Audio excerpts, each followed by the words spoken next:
Hello, everyone, and welcome to another edition of RIPS Report by Eastland County Today and our fine sponsors at Dental Excellence Eastland and RAM Incorporated over in Cisco, celebrating 35 years of service for our county. We want to thank them for their support. Today, we are happily joined with the traveling nanas. We got Dr. Sandy Hazelip and Ellie Hamby. Thank you so much for being on the show and taking time out of your very busy schedule, as we'll get into, to be on our program. We know that you have many choices when it comes to this, so thank you so much. Well, thank you for inviting us. We're looking forward to it. Yeah, we're in Sandy's home right now, and what a beautiful home it is, and thank you for welcoming us. Would y'all just, for those at home that don't know anything about y'all, could y'all just introduce yourselves a little bit, kind of where you're from, a little bit about your background, and just so everybody can get a feel. Okay. Well, I am Ellie Hamby, and I live in Abilene, Texas. I've lived there since the 70s, but I was born in Oklahoma, in rural western Oklahoma on a farm. Mm-hmm. So I grew up as a farm girl, and a very shy farm girl in a very small town of only 450 people, and very small number in my class. And actually I married very young, which is, we don't really ever recommend that necessarily, but I was one of those marriages that really worked out well. But I married my high school sweetheart. And then we moved off to school at Northwestern State in Alva, Oklahoma. Mm-hmm. And then we went on to the University of Texas, where I went some, and my husband did his doctorate there at the University of Texas. And we wound up first time in Abilene, Texas in the 70s, where he was teaching with the with the Abilene Christian University.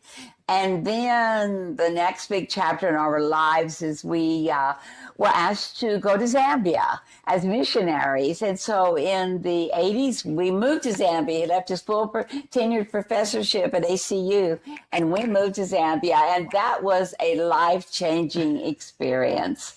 And that's actually what led Sandy and I together, which we'll tell you a whole lot more about later. Right. How about you, Sandy? Well, I was born in and grew up in Fort Worth, Texas, and moved to Eastland 40 years ago. And the story behind that is I married young too. I was older than Ellie. I was 19. But our son developed diabetes when he was 13 months old. I was a young mama. I knew nothing about diabetes, but I read everything I could get my hands on to take good care of my baby. Mm-hmm. And the more I read about diabetes, the more I wanted to learn about medicine in general. Right. And I had this burning desire to become a physician. The problem was I'd never been to college. So when I was 34 years old, I said to my husband, when school starts this fall, I want to take a couple of college courses. And my husband looked at me and said, why? And I said, well, Donald, you've been to college and all of our friends have been to college and I want to go to college. Well, he knew me very well and he grinned and he said, and why? And I thought, oh, he's going to think I'm a nut. Mm-hmm. And I said, Donald, I want to become a doctor. And he said, well, honey, why didn't you say so? No. So he was awesome. So I started to college at age 34 and to medical school at age 39. I was known as the mom of the class. And when I finished medical school and my training, I opened my practice in Eastland, Texas. And then my husband, we'd been here 14 years when he became ill and he died. And I had become certified in geriatric practice, and the hospital in Abilene asked me to open a geriatric clinic for them at the hospital in Abilene. So that's how we sort of became more acquainted than we had Okay. previously. So her husband had passed away, and about 5 years later was when this happened. And my husband was playing faculty tennis at ACU and had an accident and died of a massive brain hemorrhage within 24 hours. Wow. Well, about a month after that, Sandy Hazelip calls me and she says on the phone, "Ellie, have I got a deal for you?" Well, I mean, who calls like that? Only Sandy can read the room, read a person. So, of course, I wasn't answering too many calls. I wasn't really engaging in too many conversations. But I got a deal for you. I said, "What?" And she said, well, she just said about her practice being in Abilene. And she did not want to leave Eastland. She loved Eastland. So she needed a bed 2 nights a week. If I would give her a bed 2 nights a week, she would take me out to eat. Well, that was over 20 years ago. And those 2 nights a week, late at night, we were both workaholics, drink tons of coffee. And that's how all of our adventures started. And we realized that while we're such different personalities, we had so much in common on our outlook on life and loving humanity and loving the world. Wow. Wow. That's it's so special that, out of a shared a tragedy of both Yes. losing your respective husbands, that you're able to bond, you saw the need, you connected and turned it into a lifelong best friendship, Yes. and making the most of it, as we're getting into, by anyone's standards, the most of it, because you two reached international fame a few years ago by completing the challenge of visiting all 7 continents before the end of 80 days, while both of you being over the age of 80 yourselves. I believe you might have been 81 when you did so. Could you tell our audience who might be new to that aspect of your shared story a little bit about that experience and kind of catch them up? What all did you do back then? Well, Ellie and I had taken a few other international trips, but we had met each other by doing mission work in Zambia. Mm-hmm. But we had taken some other international trips and had had fun when we were young in our 70s. Mm-hmm. And then in anticipation of getting old and turning 80, one evening I said to Ellie, "Wouldn't it be fun to go around the world in 80 days at age 80? Mm-hmm. Well, Ellie jumped on the bandwagon with that. We had every hotel reservation made. We had every airline reservation made. Wow. And COVID shut it down. Yeah. But COVID didn't shut us down. Yeah. So we made the trip the following year. And our new theme was around the world in 80 days at 81 and still on the run. Yeah. That was it. And that really kicked off on social media. You blew up. And, like you said, you didn't just go on like some people, and I wish I could do this myself, of going on a world cruise or something. You really did it by hand. You did it by yourself, scheduling, planning, really walking those miles, and making it happen. So that's just incredible. And I hope to, one day do half of that. Yeah, we did it our way. Yes. Now, during that, and you've been on trips since then, and we'll get into a little bit of that in a moment. But you two are known for being budget-friendly and flexible travelers. What are some of your tips for making sure that people that want to travel, like you do, and maybe not to the scope that you do, but just as they travel, are not breaking the bank while still having a safe and enjoyable travel experience? Yes. Tell about how we do that, Ellie. Well, actually, like we said, we do everything ourselves. Just because one of the reasons we just love budget travel, because we meet more people. We really are not. Tours are wonderful and they're a great thing for people to get out and do. And we totally recommend those. But for Sandy and I, when we're doing our budget traveling, and we're our only bosses, if we have a problem, we have to figure it out. There's no tour agent, and we're asking the locals to help us. And there are now, with Google, there's all these search engines for going out on, to checking places to stay. Right. And we really have kind of a step way we do it. The first thing we do when we're checking about where we want to stay is location. Yeah. We find out where we want to stay, particularly in a big city. You know, there's safe places, there's not so safe places. So we're going to stay in the safe place as best we can determine by Google. Right. And so that's where we put in first is the location. Then second, we put in rating. And price has nothing to do with rating. Okay. Rating is key because if you see it has lots of ratings, then you know that's really good. We generally, on the one that we've used, which is booking.com, we generally have a rating of 8 or above out of 10. And then the third thing, once we've gotten location, we have location, we have the rating, then we sort it by price. And that's where those little jewels come in that you just would never have found otherwise. And that's what really has made it so much fun. And we've met some of the most wonderful people staying there. It's also been another funny thing. Often at these places, we're told, well, you're the oldest people who've ever stayed here. We're not sure what a compliment that is or not. But anyway, it's always kind of fun to be told that. Wow. And what was our average hotel, Sandy, when we did our trip? The whole 80 days that we were gone, we averaged our hotel. It averaged $29 a piece per night. And that usually included breakfast the next morning. Wow. And our cheapest one, but it wasn't really, when you say cheapest, it was one of our most fun ones, was in Cairo, Egypt. And how did we get to it, Sandy? The taxi driver dropped us off in the alley. Yes. And I said, we get to our hotel by walking down the alley. Oh, yeah, you'll see a gate. Just rattle the gate and they'll let you in. Well, we go up, we rattle the gate. Here comes Ahmed, and he opens the gate, lets us in. There's no lobby. It's a 6-story home. The 4 brothers, the parents had passed away. They turned it into an inn. Beautiful, lovely rooms. Everything was spotlessly clean. But the icing on the cake was the rooftop. Yeah. On that $13 a night place per person, Wow. we walked to the rooftop.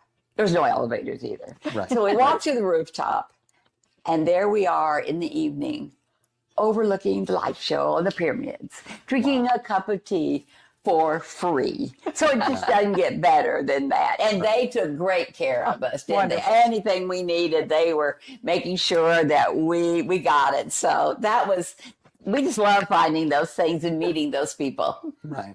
So yeah, there's the keys, make sure you do some location research, look at those reviews, keep them, 8 and above, and then focus on price in that order. So there we go. I'll keep that in mind on our travels as well. Now, you two have a new book out, and it's causing a lot of buzz, not bug. Here we go. Lessons for Living Fearlessly from 2 Traveling Nanas. And it's been on major news outlets like CBS Mornings that you've been on, and is getting, like I said, a lot of attention and buzz out there. When did you know you wanted to go forward and write this book? And what can people expect when they read it? Well, when we started our round the world trip, a week before, only our family and friends knew that we were doing this.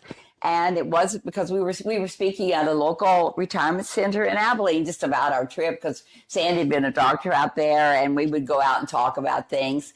And they just happened to invite the local KTAB. And of course, they filmed it, us talking, and then they ran a feature that night. And then we arrive in Dallas at the airport, getting our boarding pass, and NBC5 Dallas is calling on the phone, "Where are you? We have a crew on the way." The next day we arrive in Buenos Aires on our way to Antarctica. There's an email from CBS. "Please, we want the story. Call us because we want to be the first to get this story." And It just exploded from there. The whole concept of the national media, international media, social media. And then when we came back from our around the world trip, what happened about a week afterwards, Sandy? We had a phone call from a New York literary agent. And she said, "I've been following you ladies on this trip, and this needs to be a book, and I want to be your agent. So we checked her out. She was a best-selling agent. Wow. It's pretty funny now. We're two 84-year-old women, and we have an agent, and we talk to her almost daily or get emails from her. Yes. But she's been great. We just were with her in New York City. And then, so we started writing a proposal for the book. Then we were featured in the New York Times on their Sunday edition, which was quite an honor. And a week after that, we get an email from the executive editor at Penguin Random House, the largest publishing company in the world, and said, "We just saw your article in the New York Times. The world needs your voice, and this needs to be a book.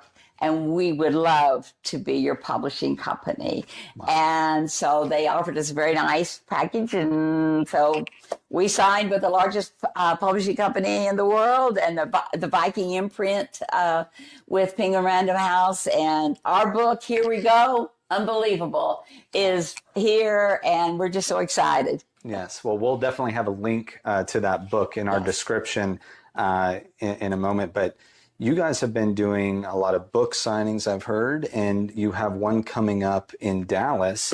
Could we talk a little bit about that, and how has that fan response been when you're at these book signings? And it's going to be on Saturday, September 27th at the Interabang Books in Dallas, Texas. Yes, we're really excited about that. We have a lot of friends and family and fans in the Dallas area, so we're hoping they'll all come out to be there, and we'll do a little bit of book reading. We'll read a bit, about 3 minutes each. Probably we'll read the prologue, and there's generally a few Q&A and questions from the audience and things, but it's just a real fun time. And particularly when we know people, we can make a special comment on there when we autograph their book. So really encourage everyone to come out on that. And then on Friday morning, we'll be on the Fox News channel. Channel 4? Yes, on a special program live. So that will be good. So the Dallas Fox News. Right. Yes. Right. Yeah. So definitely you can check that out as well. And what I really love, that you've gone the extra mile, the extra effort in narrating your own book. And I love when authors do that, because I think that it just shows the true intentionality behind your work, and so that there's no confusion there. And it takes a lot of effort. It's not an easy thing to do. And that's kind of what I wanted to get into, is what was that process like, and what tips would you give to other authors out there if they were a little intimidated by the process? Well, it was a 4-day process for us of reading. 7 hours. 7 hours each day of reading. And because it focused some on our travels, and the book does, reading this, we traveled to places all over the world that had strange names. And so in preparation for narrating my portion of the book, I came up with 180 names that I had to learn how to pronounce correctly. We sort of thought how we've been pronouncing, but the correct way. Right. Yes. So, but it was, when we were first contacted by Penguin Random House, and they said, "Would you like to read the audio version?" Well, at first we thought, "Oh my goodness, we're not professionals. Who wants to hear our voices?" But they also said, "Look, the people are going to like to hear the story told in your voice." And so what happened was we did with the local studio in Abilene, Ripple of Life, and Kate Batten. They contracted with him, Penguin Random House, and we were connected to a producer in New York who was on all that time correcting us for saying, "Look, you skipped that word, or you put a different word than what was there." You know how we read things. So it was great fun. It was just a feeling of great accomplishment. And we hope when people are listening that they'll realize these are not professional women reading this book, but they're professional women who live this story and love the story and love sharing it with our audience and our listeners. Yes, that's what I think I'd love the most about is just the authenticity behind it. And that's wonderful that y'all put all that hard work in and created a great product so people can enjoy it. We also might mention the book is available in large print. It's the paperback edition. I know it's available on Amazon. I don't know how much it would be in the local stores because kind of a special edition, and also on Kindle too. Okay. It's there's 4 formats, but the paperback version is the large print version. Awesome. Well, that's great. To have you can take it however you like. If you want that larger print, I like flipping the pages a little faster. Makes You're like not I'm making more progress. Yeah, Give you time. You'll like that large print. Now, we want to congratulate you, Dr. Hazelip, on your retirement from the medical profession. But as you said on Facebook recently, you are not, however, retiring at all from life. How has your transition into retirement felt like and been thus far? Well, I retired at age 84, 22 days ago. And at my retirement party, as everyone was giving me congratulations, I said, "Don't give me congratulations, give me condolences." This is the hardest thing I have done because I love my contact with patients and families. That's where my heart has been. But as we've said over and over, as one chapter closes, other chapters move forward in the book. And so we have other chapters that we're living now. Yes. Still a lot to look forward to. And I've even seen, a kid come up to you and be like, "What is this? What is this boil on my leg?" So I don't think you'll be able to completely retire from the medical field. It just won't be in an official capacity. So last time, we interviewed a couple years ago, and I asked you if going into space would be on the table for y'all if you were given the opportunity. And you too said that you would be willing to go to space if given that opportunity. Have any leads or progress been made on that challenge front? Well, actually, it's interesting you should ask because last Thursday on the CBS Morning with Gail King, not on the actual interview, but on an interview, they did several side ones. Okay. One of the things she said was, "Would you go in space if you had the opportunity?" Right. And we said, just like we responded to you, yes, we would do it in a heartbeat, as long as someone's paying for it. Right. Yes, I know it takes a lot of money, but there's people here in Texas and in this country, that could definitely make it happen. And so, it's a few years later, we know you're a few years richer, make it happen.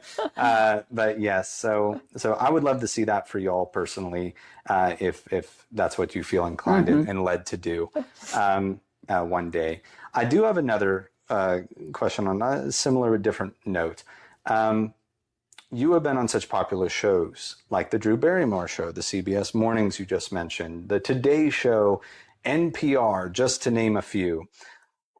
What would you think about the idea of going on the Joe Rogan Experience down in Austin?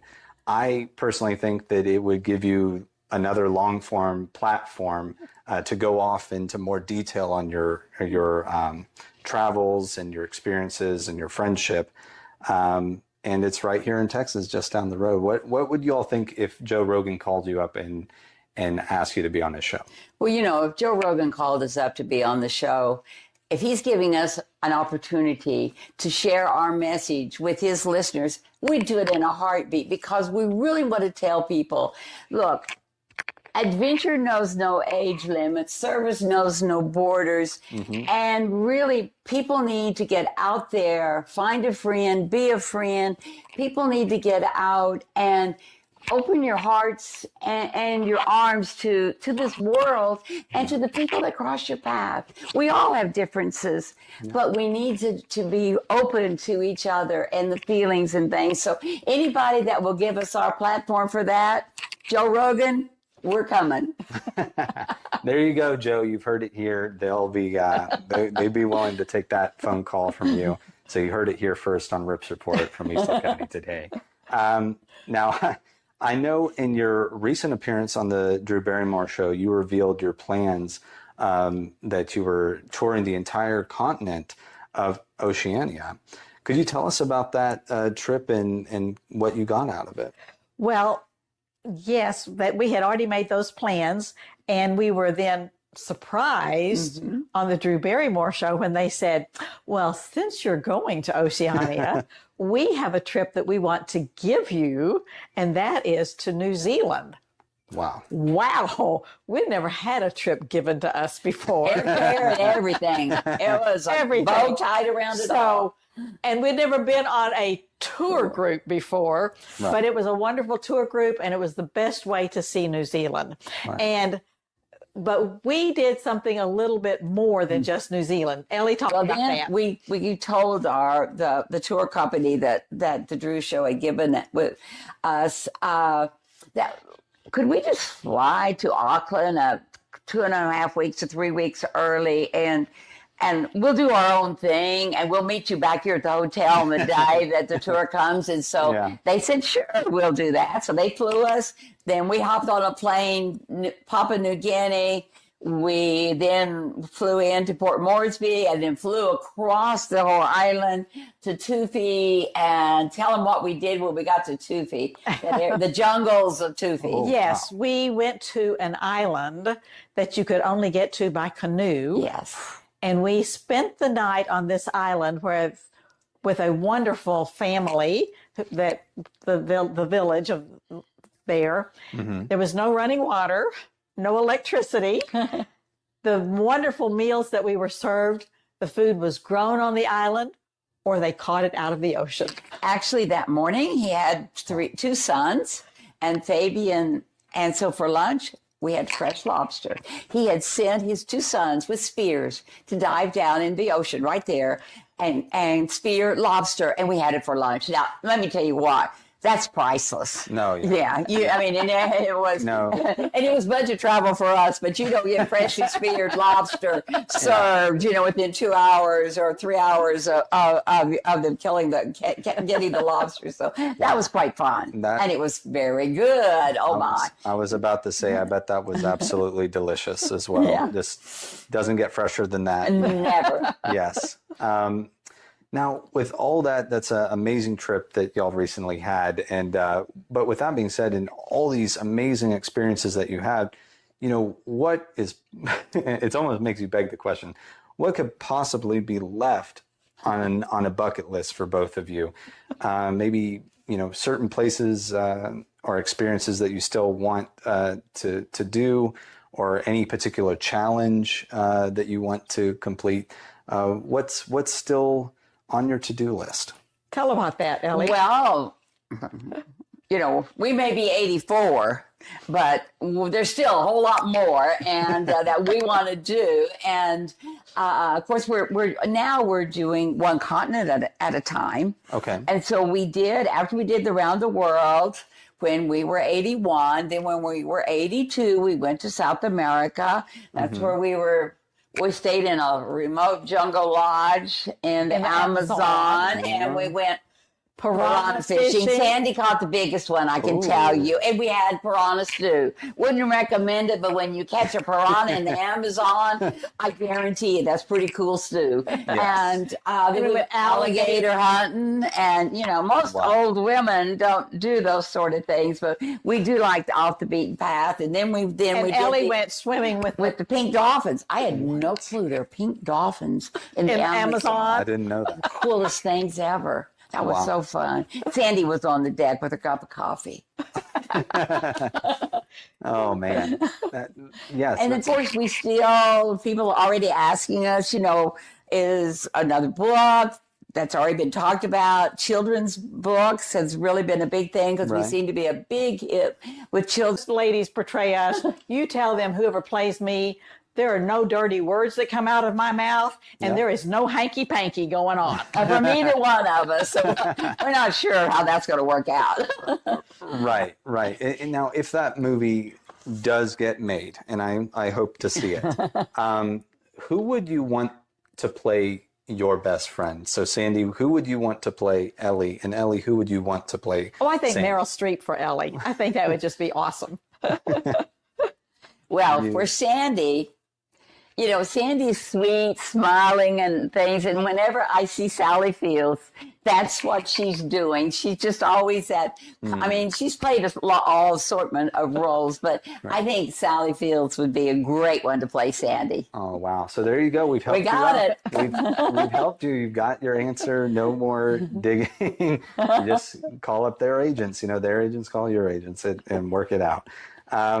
Now, how has your mostly rural and faith-based upbringings affected your perspective while traveling the world? Well, Ellie, talk about the wonderful people that we meet. Yes, I want you to Well, talk about I think that. one of the things with Sandy and I both have a strong Christian faith. It gives us confidence in humanity. God created all of us. And we all have the same feelings, every single one of us. We may be different skin color, we may be a different culture, we may be a different religious group, we may differ politically, but really, I think our faith has helped us to accept the world as it is and try to make it a better place. Yes, absolutely. I agree with that. You know, I carry, you know, my values here, you know, from being you know, from Eastland. My family's from Eastland and Oklahoma as well, on my father's side. And, you know, it's always, I have eternal hope, and I can spread that as well and share the message. When Sandy and I travel, we're just out for the adventure. We're not out looking around. We're trying to go to bed fairly early because we're generally up early and ready for the adventure. So we're not out partying. We had 2 wonderful marriages. We're not out there looking for any man because nobody has time we don't have time for anybody else. And so I think, you know, our values in life are very simple. Just enjoy each day. Awesome. And what has been so rewarding to us. As we've said before, when we started this trip, this was just our adventure, and we didn't think about anyone else. Right. But what has been icing on the cake for us is that we have heard from literally thousands and thousands of people through social media that we have brought joy into their lives by following us and our adventures, and that we have inspired them to do things they never dreamed that they could do. Yes. That has just been a blessing to us. Yes. Yeah. And being a Christian doesn't mean you can't have fun. Nobody's having any more fun than Sandy and I. So we're living proof. That has nothing to do with having fun. In fact, we have more fun. Absolutely. I mean, joy is one of the blessings of Yes. Christianity. Yes. Yes. I couldn't agree more. Now, are there, what do you miss most about home while you're away?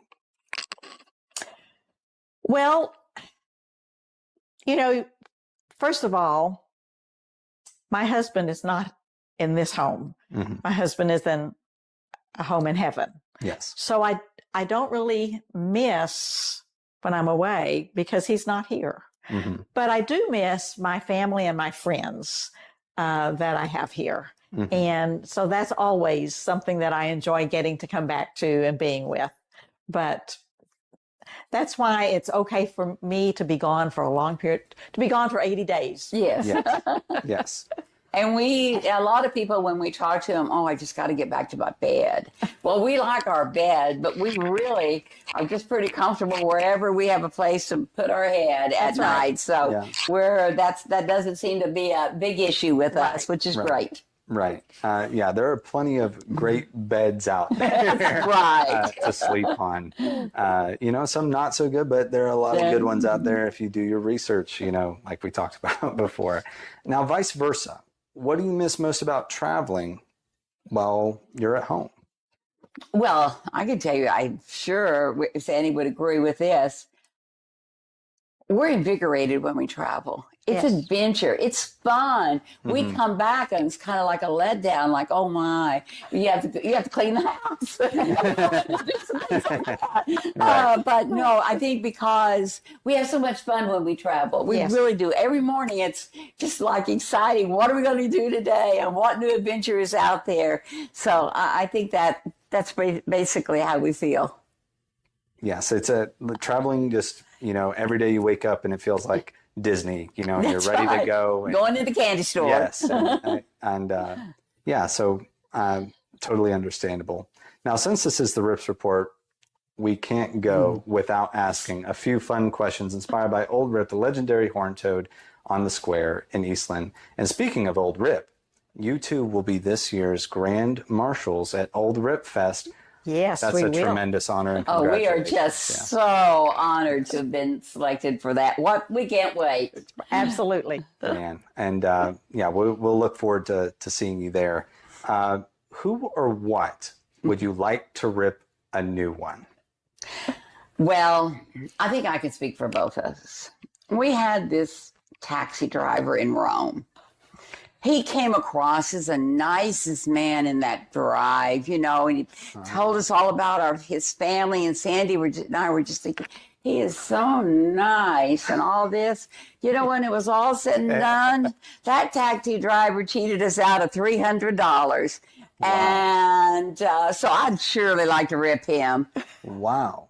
And I think Sandy would agree. Sandy doesn't, she's pretty well taken, let everybody, our things happen. But, that was, and he wasn't honest with us. I mean, even he was playing us up, and we I feel really guilty. I even fell for that.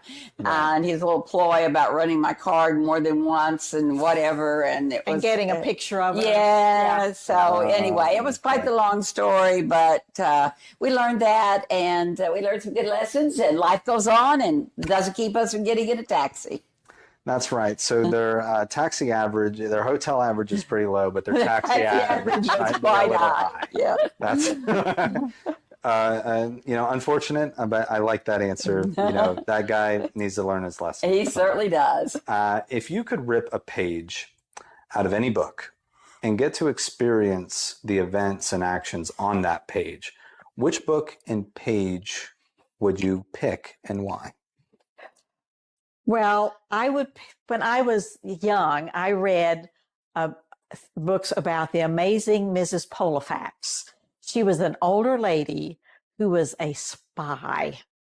And she was just my hero.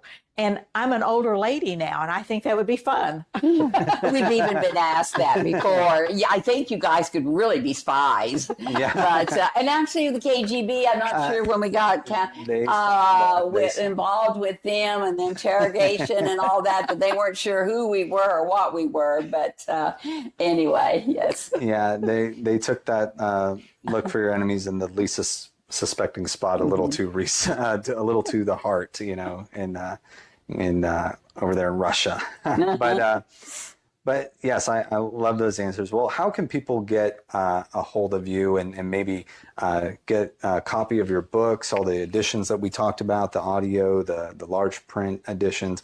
How can people reach y'all?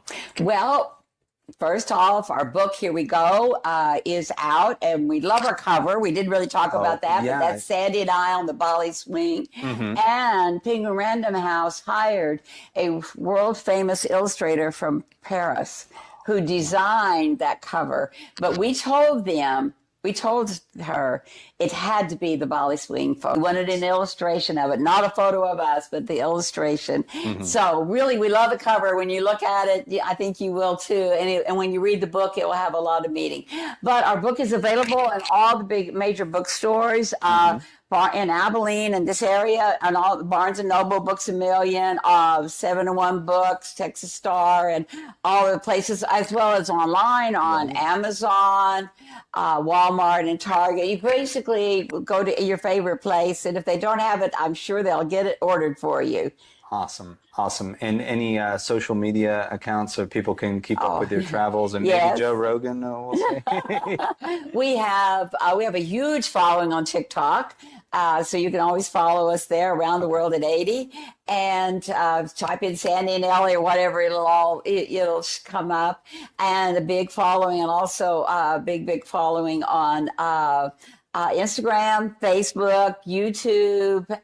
We're out there, and just love for you to follow us and comment. We love that. It's great having interaction. And watch some of our TikTok videos. They're really good. Yeah. I mean, they're really encouraging videos, and we've had them going viral. Our first one had 6.4 million views, and that went viral right at the beginning. We just last couple weeks ago had one that's getting close to 3 million right now. Wow. And what on that, the comments are about friendship. Yeah. It's the young people. They're tagging their bestie and say, this has got to be us. We have to do this together. Yeah. So it's just really, social media isn't all that bad, because we find on the Instagram, it's more about inspiration. On Facebook, it's more about we gave them joy. Yeah. So all of those avenues, it just filled Sandy in my heart with joy to be able to reach out and make a difference that we never dreamed about. We just thank God that He's given us this opportunity to step out and make a difference. Yes. Well, we thank God for having you on our show today, and we love your matching shirts, and you've had that wonderful design now for a while, and thank you for your time and bringing us into your home today. It's been a wonderful experience, and we wish you all the best on whatever trip you have coming up next, and whatever show you end up on next. We'll be rooting for you all. Thank you. It's Thank you great. so We much. had so much fun talking with you. Absolutely. Now, y'all at home, if you've enjoyed this interview, please like, share, subscribe, leave a comment. We'd love to hear from you, and we'll have links in the descriptions for all that we've talked about, with the links to the book. And do check out their book, Here We Go. It's going to be a wonderful read. And we want to thank our sponsors again. Dental Excellence here in Eastland, and RAM Incorporated in Cisco. Again, 35 years of service, celebrating that as well. Until next time, this has been Levi Freeman with Rips Report from Eastland County Today. Stay ripped.